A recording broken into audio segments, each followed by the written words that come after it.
Welcome to mechanical design. आप channel को subscribe कर दीजिए। Mechanical design related, job related and mechanical career related videos के लिए। तो चले चलते हैं आज के टॉपिक में। तो गाइस, बहुत दिनों से एक क्वेश्चन आ रहा था कमेंट बॉक्स में, क्या नेक्स्ट जनरेशन मैकेनिकल स्किल्स कौन सा है। तो हम लोग जानते हैं मैकेनिकल जो फ्रेशर्स लोग हैं और एक्सपीरियंस लोग हैं, तो हम लोग जानते हैं तो कुछ की स्किल्स है मैकेनिकल, जो मैकेनिकल इंजीनियर और बंदा लोग है उसको जानने के लिए। तो आप जानते हैं इधर हम लोग ज़्यादातर जानते हैं डिज़ाइन स्किल्स और कोर सब्जेक्ट नॉलेज तो पढ़ा ही जाता है कॉलेज में, उसके साथ कुछ प्रैक्टिकल स्किल्स भी हैं। तो आज हम ऐसे ऐसे स्किल्स के बारे में जानेंगे और कुछ फैक्ट्स जानेंगे जिसके लिए हमारा एक कॉन्सेप्ट बिल्डअप होगा। तो कमिंग 10 ईयर्स में मैकेनिकल इंजीनियर के सर्वाइव के लिए कौन सा स्किल्स ज़रूरत है। तो इसको समझने के लिए वीडियो अंत तक देख लीजिएगा। तो हम फर्स्ट टॉपिक में आते हैं। तो जो फर्स्ट टॉपिक है वो है इंडस्ट्रियल 4.0। तो पहले आपको जानना होगा इंडस्ट्रियल 4.0 क्या होता है। तो इंडस्ट्रियल 4.0 ज़्यादातर आप देखेंगे ये हो रहे हैं मैकेनिकल सेक्टर पे, मैन्युफैक्चरिंग सेक्टर में। तो इधर क्या हो रहा है, ये मेगा आपका इंडस्ट्रियल फोर्थ रेवोल्यूशन है। तो इधर आप अच्छे से देखेंगे तो हम आपको समझा जा देंगे। तो ये क्या हो रहा है, तो ये एक्चुअली है आपका ऑटोमेशन की तरह। तो इंडस्ट्री का जिस जिस जिस मशीन चलेगा उस मशीन एक से एक कनेक्ट होगा। तो इधर आप देख सकते हैं एक इंडस्ट्री है। तो इधर से ये डिफरेंट डिवाइस के तरह वो क्लाउड कंप्यूटिंग कंप्यूटर के साथ कनेक्ट होगा। वो एक डिवाइस और एक डिवाइस हमारे जो सीएनसी मशीन और वीएनसी मशीन है, एनसी मशीन है, वो सब एक के साथ एक कनेक्ट होगा। तो अपकमिंग हम वीडियो में हम समझ देंगे, तो वीडियो अंत तक देखिएगा। तो इधर देखते सकते हैं इंडस्ट्री के साथ आप डिफरेंट डिवाइस के साथ एक कनेक्ट है। उसके बाद ये different micro controller micro chip के साथ ये डिफरेंट इलेक्ट्रॉनिक्स, ड्रोन हो सकता है, कंप्यूटर हो सकता है, डिफरेंट डिवाइस के साथ कनेक्ट है। तो हम एक एक करके पूरा इसको डिस्क्राइब करेंगे, तो आप आखिर तक देख लीजिएगा। तो ये जो बात पहले होता है वही इंडस्ट्रियल 4.0 होता क्या। तो इधर देख सकते हैं industrial 4.0 refers a new phase in industrial revolution that focus heavily on interconnectivity, automation, machine learning and real time data। Industrial 4.0 तो आप देख सकते हैं इधर automation, machine learning, real time data के ऊपर बहुत ही फोकस है। तो एक मशीन के साथ और एक मशीन कनेक्ट करके कैसे ऑटोमेशन के तरह वो कॉस्ट कटिंग करके कैसी इंडस्ट्री चलाना जाता है, वो है फोर्थ रेवोल्यूशन। ये 2011 साल में जर्मनी में ऑलरेडी स्टार्ट हो गया है। तो अब हमारी इंडस्ट्रियल रेवोल्यूशन फोर्थ चल रहा है। तो इधर जो की पॉइंट है वो फर्स्ट पॉइंट है आईओटी। तो व्हाट इज आईओटी, तो ये आईओटी है इंटरनेट ऑफ थिंग्स। तो इधर आप एक जिस चीज दे सकते हैं आईओटी के अंदर ये सब आता है। तो आप मोबाइल चेक इन से, उधर सर्विलेंस कैमरा से, उधर मोबाइल से जो पे करते हैं कियोस्क से, डाटा एनालिटिक्स से, तो जो है सब आईओटी के अंदर ही आता है। तो ये आईओटी धीरे धीरे मैकेनिकल जो कंपोनेंट और इंडस्ट्रीज के साथ मिक्स होके फोर्थ रिवॉल्यूशन लेने वाला है।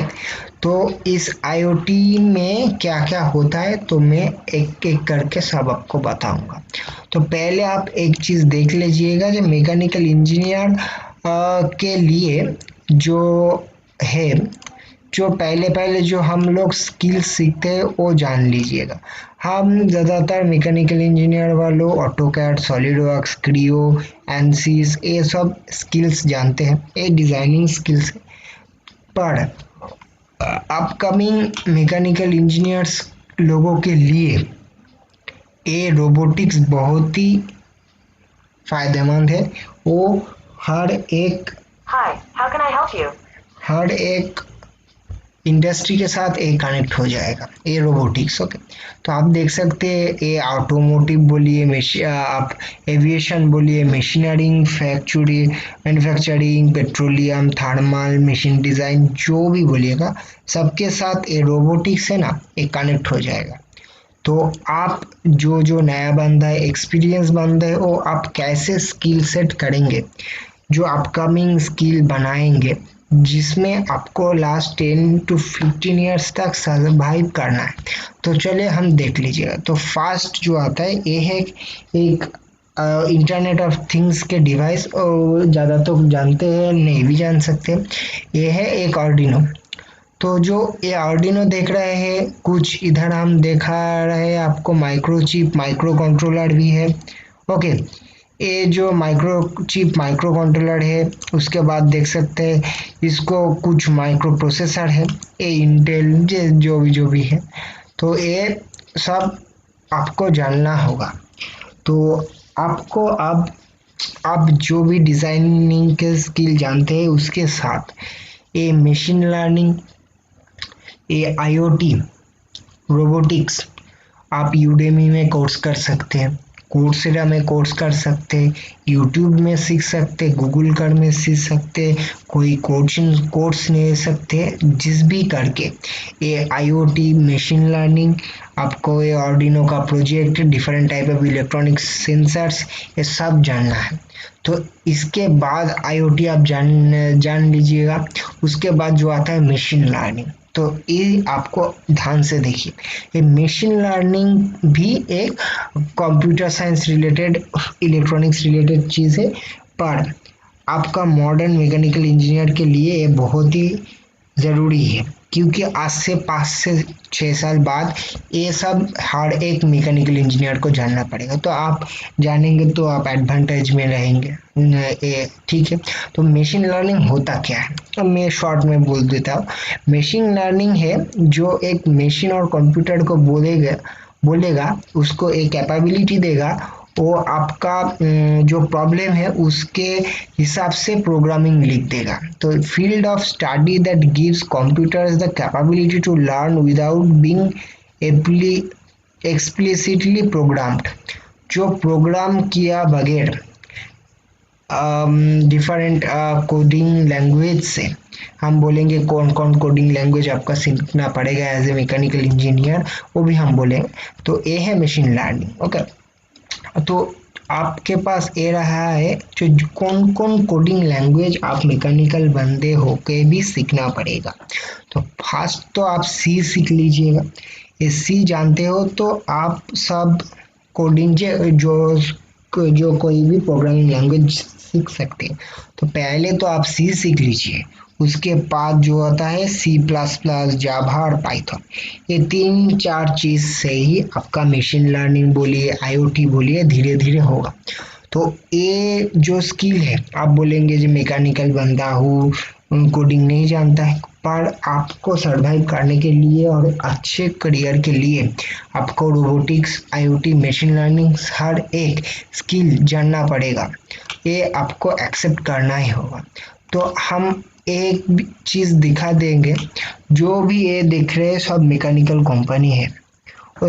हर एक मैकेनिकल कंपनी में आपका आज से 5 से 6 साल बाद बार कमिंग 2 3 इयर्स में धीरे धीरे ऑटोमेशन आएगा। तो इधर आप ये सब स्किल सीखना जरूरत है। इसके साथ पीएलसी स्काडा सीख लीजिएगा, वो भी बहुत ही फायदेमंद होगा।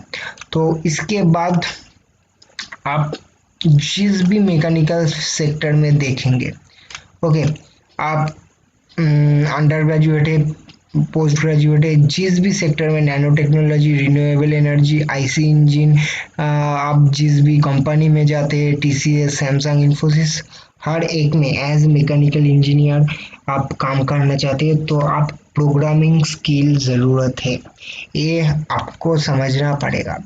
तो मैं आखिर में यही बोलना चाहूँगा, आप मैकेनिकल है, आप बोलेंगे कोडिंग स्किल नहीं आता, पर आपको कोडिंग स्किल आना पड़ेगा।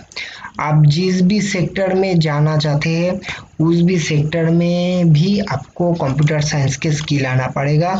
आप इंडस्ट्रियल फोर्थ रेवोल्यूशन में एग्जिस्ट करना चाहते हैं तो पहले एक समरी कर लीजिएगा कौन कौन स्किल आपको आना चाहिए। तो आप फास्ट ये जो ऑटोकैड, सॉलिडवर्क्स, क्रियो, कैटिया, ये सब डिजाइनिंग स्किल्स आपको आना चाहिए।